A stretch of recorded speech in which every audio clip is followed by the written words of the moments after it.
الشیطان الرجیم بسم اللہ الرحمن الرحیم یا ایھا الذین آمنوا اطیعوا اللہ واطیعوا الرسول واولی الامر منکم فإن تنازعتم فی شیء فردوہ الی اللہ والرسول۔ اے مسلمانوں، اللہ کی اطاعت کرو، اس کے رسول کی اطاعت کرو، اور جو تمہارے حکمران ہوں یا تمہارے دین کے اندر معروف افراد ہوں ان کی۔ لیکن اگر کسی مسئلے میں اختلاف ہو جائے، جھگڑا ہو جائے، پھر جو صرف اللہ اور اس کا رسول، فردوہ الی اللہ والرسول، پھر اس کو اللہ اور اس کے رسول کی طرف لٹا دو، جو حکمران ہیں اور جو اہل علم ہیں ان کو نکال دو۔ اصل میں ہمارے ملک میں، بلکہ پاکستان میں اور انڈیا میں زیادہ ہے، باقی ملکوں میں بھی ہے، لیکن وہاں پہ کم ہے۔ وہاں پہ مسلمانوں کے اندر جو فرقہ بندی ہے وہ اختلاف رائے کی حد تک ہے۔ ہمارے ہاں یہ تفریق کی حد تک ہے، یعنی ہم ایک دوسرے سے علیحدہ ہو گئے ہیں۔ اختلاف رائے بھائیوں کے درمیان بھی ہوتا ہے، وہ اکٹھے رہتے ہیں، میاں بیوی کے درمیان بھی ہو جاتا ہے، پھر بھی وہ اکٹھے رہتے ہیں۔ وہ رائے ہے اس کی یہ ہے، اس کی یہ ہے۔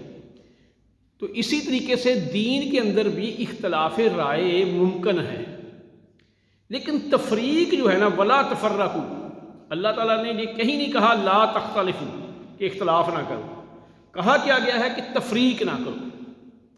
اب تفریق کیا ہے؟ پہلا تو ہمارا کنسیپٹ دین کے حوالے سے کلیئر نہیں۔ دین کسے کہتے ہیں؟ دین مین میڈ نہیں، دین پنچایتی نہیں، دین من جانب اللہ ہے۔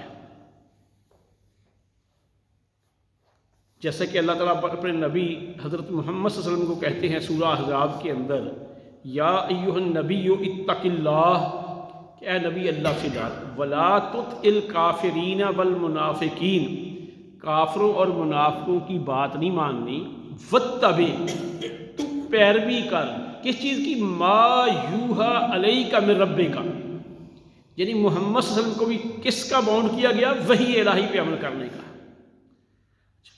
تو اس سے ثابت کیا ہوتا ہے کہ دین جو ہے نا وحی الہی ہے۔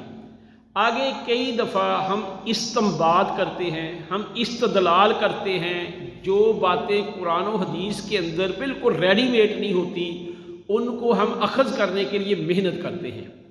اس سے کہتے ہیں علماء کی فقاہت، علماء کی ججمنٹس، علماء نے جو باتیں کہی ہیں۔ جس طرح قانون کے اندر جج کی ججمنٹ قانون کا حصہ نہیں ہوتی، ہم ایک جج کی رائے کو چیلنج کر دیتے ہیں اس سے ہائر کورٹ میں، اس میں جج کی بھی توہین نہیں ہوتی، ہم قانون کو چیلنج نہیں کر سکتے۔ ہم جج کی جو قانون سمجھنے کی بات ہے نا، قانون کی جو اس نے امپلیمنٹیشن کی ہے، ہم کہتے ہیں اس کو غلطی لگ گئی ہے، یہ ٹھیک نہیں ہے اس نے کی۔ بعین ہی کوئی بھی بڑے سے بڑا اسکالر ہو، بڑے سے بڑا عالم ہو، اس کی بات کو بھی اسی طریقے سے ہم چھوڑ سکتے ہیں، چیلنج کر سکتے ہیں۔ امام مالک رحمۃ اللہ علیہ مسجد نبوی میں درس حدیث دیا کرتے تھے۔ تو آپ کے علم میں ہی ہے کہ جہاں پہ رسول اللہ صلی اللہ علیہ وسلم کا ممبر ہے تو قریب ہی آپ کا روضہ ہے۔ تو وہ درس دیتے دیتے کہتے ہیں کہ لوگوں، دنیا کے ہر فرد کی بات تسلیم بھی کی جا سکتی ہے اور ریجیکٹ بھی کی جا سکتی ہے سوائے اس صاحب قبر کی، یعنی محمد الرسول صلی اللہ علیہ وسلم کے علاوہ ہر بندے کی بات وہ قبول کر لے تب بھی ٹھیک ہے، نہ کرے تب بھی۔ بلکہ امام مالک رحمۃ اللہ علیہ سے اس زمانے کے حکمران نے کہا کہ ہم یہ چاہتے ہیں کہ آپ کی جو حدیث کی کتاب ہے نا، موطا امام مالک، بڑی اتھینٹک کتاب ہے، ہمارے جتنے بھی علماء ہیں اس کو درجہ اول کی حدیث کی کتابوں میں شامل کرتے ہیں، اس کو ہم as a law, as a قانون ملک میں امپلیمنٹ کر دیں۔ کہتا جی یہ نہیں ہو سکتی۔ میں نے کہا کیوں نہیں ہو سکتی؟ کہتا اس کے اندر رسول اللہ صلی اللہ علیہ وسلم کے فرامین کے ساتھ ساتھ کچھ میری ذاتی آراء ہے، کچھ اور بندوں کی میں نے باتیں نقل کی ہیں، میری باتیں اور بندوں کی باتیں بطور قانون امپلیمنٹ نہیں ہو سکتی۔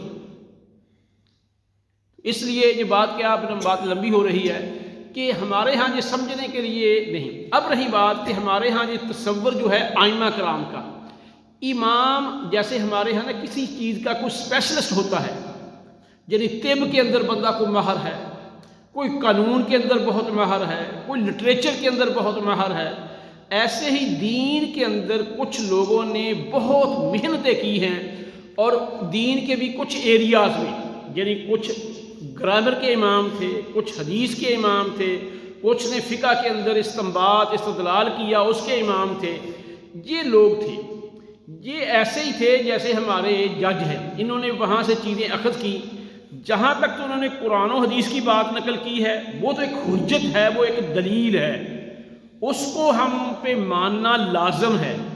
جہاں ان کی اپنی ذاتی بات آ جاتی ہے نا، تو پھر اس کے اوپر، جیسا کہ امام ابو حنیفہ رحمۃ اللہ علیہ، یہ باقی آئمہ میں سے ایج میں، عمر میں بڑے تھے، یہ تقریباً 80 ہجری میں پیدا ہوئے، اور وہ کہتے ہیں کہ فَإِذَا أَصْحَ الْحَدِيثُ وَهُوَ مذہبی، جب کچھ صحیح حدیث آ جائے وہی میرا مذہب ہے۔ اور وہ کہتے ہیں کہ اگر کوئی میری بات، میرا کوئی قول، میرا کوئی فعل صحابہ کے قول فعل سے ٹکرائے تو اس کو اٹھا کے دیوار پہ مارو۔ اب امام ابو حنیفہ رحمۃ اللہ علیہ امام الانبیاء کے امتی تھے، دین کے خادم تھے، اب وہ نبی نہیں تھے۔ امتیوں کا کام شریعت کی وضاحت کرنا، شریعت سمجھانا، شریعت کی تبلیغ کرنا، شریعت بنانا نہیں ہے، بلکہ نبی بھی جو ہے نا وہ شریعت نہیں بناتے۔ اس کی ایک دلیل امریکن سپریم کورٹ کے اندر نا کچھ عرصہ پہلے کسی دوست نے بتایا تھا، اب تو میرے علم میں نہیں، کہ وہاں پہ ابراہیم علیہ السلام کے بارے میں لکھا ہے لا گیور، اور محمد صلی اللہ علیہ وسلم کے بارے میں لکھا ہے لا میکر۔ کیونکہ وہ ابراہیم علیہ السلام کو نبی مانتے ہیں، وہ کہتے ہیں اللہ نے ان کو شریعت دی، انہوں نے آگے وہ دے دی، پہنچا دی، میسنجر ہیں یہ اللہ کے، لا گیور۔ اور محمد صلی اللہ علیہ وسلم کو وہ نبی نہیں مانتے، وہ کہتے ہیں انہوں نے یہ خود ہی بنا لیا ہے، قرآن بھی اور یہ ساری شریعت بھی، یہ لا میکر ہیں، انہوں نے یہ بنایا ہے۔ یعنی انبیاء بھی جو ہے نا اپنی طرف سے کوئی چیز ایڈ اور نہیں کرتے، نہ جمع کرتے ہیں نہ تفریق کرتے ہیں، بلکہ سورہ الحاقہ کے اندر اللہ نے امام الانبیاء حضرت محمد الرسول صلی اللہ علیہ وسلم سے کہا کہ اگر تو نے اپنی طرف سے اس قرآن کے اندر کوئی چیز جمع تفریق کی، ہم آپ کا دایاں ہاتھ پکڑ کے آپ کی شارک کاٹ دیں گے۔ یعنی امام الانبیاء کو بھی اختیار نہیں، شریعت من جانب اللہ ہے۔ اس کی ایک دلیل دے کے ہم بات ختم کرتے ہیں کہ رسول اللہ صلی اللہ علیہ وسلم سے یہودیوں نے سوال کیا کہ سب سے بہترین جگہ کون سی ہے۔ اب میرے جیسے مولوی سے سوال کو پوچھے تو وہ کہے گا جی میری تو انسلٹ ہے، میں نے جواب نہ دیا۔ اب اللہ کے رسول نے کہا کہ جبریل علیہ السلام آئیں گے، اس سے پوچھ کے بتاؤں گا۔ اب جبریل علیہ السلام آگے، اتنے نبیوں کی طرف وحی لانے والا فرشتہ، اس نے بھی نہیں کہا کہ وہ ہے، وہ کہتے نہیں اللہ سے پوچھ کے بتاؤں گا۔ اور حدیث کے اندر ہے کہ جبریل علیہ السلام فرماتے ہیں کہ میں اتنا اللہ کے کبھی قریب نہیں ہوا جس دن یہ سوال پوچھنے کے لیے ہوا۔ میں نے اللہ رب العزت سے پوچھا کہ دنیا میں سب سے بہترین جگہ کون سی ہیں، تو اللہ تعالیٰ نے فرمایا کہ سب سے بہترین جگہ مساجد ہیں۔ اب ایک تو اس میں مساجد کی فضیلت ثابت ہوتی ہے، دوسرا یہ ثابت ہوتا ہے کہ دین میرے جیسے مولویوں کی خیالات کا اللہ کے رسول نے بات نہیں بتائی جب تک جبریل علیہ السلام سے نہیں پوچھ لیا، جبریل علیہ السلام نے نہیں بتائی جب تک اللہ سے نہیں پوچھ لیا۔ تو اس سے ثابت کیا ہوتا ہے کہ دین یہ جو ہمارے ہاں نا جی چونچو کا مربع نہیں ہے، تو ہم لوگ نا اس کو سمجھتے نہیں، تو اسی لیے ہمارا اس پہ ہم ضد کر لیتے ہیں۔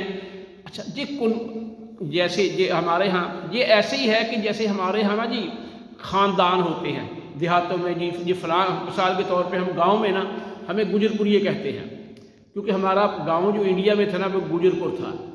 کسی کو نا جی ہمارا جو منیر کزن ہے ان کو غالبیے کہتے ہیں، ان کا گاؤں جو ہے نا انڈیا میں غالب تھا۔ اچھا تو وہ یہ تو ہے کہ وہ اس علاقے کے لوگ ہیں پہچان، لیکن یہ غالب اور گجر پوریے کو مذہب نہیں۔ جیسا کہ کوئی بندہ پاکستان لیول پہ ہو جائے یا عالم ہو، وہ کہتے ہیں جی فلاں فیصل آبادی ہے، فلاں شیخ پوری ہے، فلاں لاہوری ہے، یہ کوئی مذہب نہیں۔ بعین ہی یہ بریلی اور دیوبند انڈیا کے اندر دو شہر تھے، وہاں پہ مدرسے بنے، پڑھے۔ اس طرح تو ٹھیک ہے جیسے علی گڑھ کا پڑھا ہوا اپنے آپ کو علی کہتا ہے کہ جی میں وہاں کا فاضل ہوں، میں وہاں کا پڑھا ہوا ہوں، میں علی ہوں۔ بعین ہی دیوبند کا پڑھا ہوا اپنے آپ کو دیوبندی کہلائے کہ میں وہاں سے فارغ ہوں۔ تعلیم حاصل کی ہے، بریلی کا پڑھا ہوا اپنے آپ کو بریلوی کہے یہ ٹھیک ہے، لیکن میرے بھائی اس بنا پہ ہم تفریق نہیں کر سکتے۔ دینی تفریق دینی باپ کے علاوہ کسی اور کے نام پہ جائز نہیں۔ نبی امت کا دینی باپ ہوتا ہے، اللہ تعالیٰ کہتے ہیں محمد الفرق بین الناس، کہ محمد صلی اللہ علیہ وسلم تفریق کرنے والے ہیں لوگوں کے درمیان۔ تو اس لیے ہم اس بنا پہ تو کہہ سکتے ہیں کہ ہم نے امام ابو حنیفہ کی جو استنباط ہیں، استدلال ہیں، مجھے وہ زیادہ اچھے لگتے ہیں، دوسرے بندے کو امام احمد بن حنبل کی جو محنتیں ہیں یا ان کے استدلال استنباط زیادہ قریب لگتے ہیں، تو اس بنا پہ وہ کہہ سکتا ہے۔ لیکن ان کے ناموں پہ مذہب بنانا یہ امتی ہیں۔ عیسیٰ علیہ السلام کے زمانے میں شریعت ان کی پیروی تھی، موسیٰ علیہ السلام کے زمانے میں شریعت موسیٰ علیہ السلام کی پیروی تھی، ابراہیم علیہ السلام کے زمانے میں شریعت ان کی پیروی تھی۔ تو آج بھی محمد الرسول صلی اللہ علیہ وسلم ختم النبیین ہیں، آپ کی تعلیمات۔ اب دیکھو نا کیسی کیسی ہمارے ہاں باتیں، وہ جی دیکھو جی قرآن و حدیث کو سمجھنا عام بندے کے بس کی بات نہیں، حالات بڑے چینج ہو رہے ہیں۔ اب ایک بندہ صرف رسول اللہ صلی اللہ علیہ وسلم کے 80 سال بعد پیدا ہوتا ہے، امام ابو حنیفہ کا پیدا ہوا 80 سال، جو چیزیں انہوں نے ترتیب دی وہ آج تک چل رہی ہیں اسی زمانے سے تقریباً، اور جس کو اللہ نے نبی بنایا اس کے بعد 80 سال بعد نئی چیزوں کی ضرورت پڑ گئی۔ اس کا مطلب ہے کہ اللہ کی سلیکشن اتنی کمپیٹنٹ نہیں تھی۔ یہ ہماری کم فہمی ہے۔ تو میں نے اپنے جو سبجیکٹ ہے ٹیچنگ اس کے حوالے سے بھی دیکھا ہے کہ امام الانبیاء کی جتنی بھی تعلیمات ہیں وہ نہ زمانے کی قید میں ہیں، نہ علاقوں کی قید میں ہیں، وہ یونیورسل ہیں، ان ساری چیزوں سے آزاد ہیں۔ نہ وہ یہ ہے کہ تھوڑا بندہ پڑھا ہے اس کے سمجھ میں نہیں آئی، جو زیادہ ہے وہ کہے کہ میرا ٹائم ویسٹ ہوا۔ جیسا کہ کل میں نے حدیث بیان کی تھی کہ رسول اللہ صلی اللہ علیہ وسلم نے فرمایا کہ اللہ کے خزانے اتنے وسیع ہیں، اتنے وسیع ہیں، اگر کائنات کے سارے لوگ جو فوت ہو گئے ہیں وہ بھی، جو اب ہیں وہ بھی، جو آئندہ پیدا ہوں گے وہ بھی اکٹھے ہو جائیں تو یہ سب کچھ اللہ سے مانگ لیں، جو ان کو چاہیے مانگ لیں، جتنا مانگنا ہے مانگ لیں، تو اللہ کے خزانوں میں اتنی بھی کمی نہیں آتی جتنا سمندر سے سوئی کو ڈبو کے نکال لیں۔ اب اس مثال کو کوئی کہے گا کہ جو تھوڑا پڑا ہوا میری سمجھ میں نہیں آئی، ایک پی ایچ ڈی کہے گا کہ میرا ٹائم ویسٹ ہوا ہے، تو اللہ سے دعا ہے کہ اللہ مجھے اور آپ کو معاف فرمائے اور دین کو صحیح روح کے ساتھ سمجھنے اور اس پہ عمل کرنے کی توفیق عطا فرمائے۔ وما علینا الا البلاغ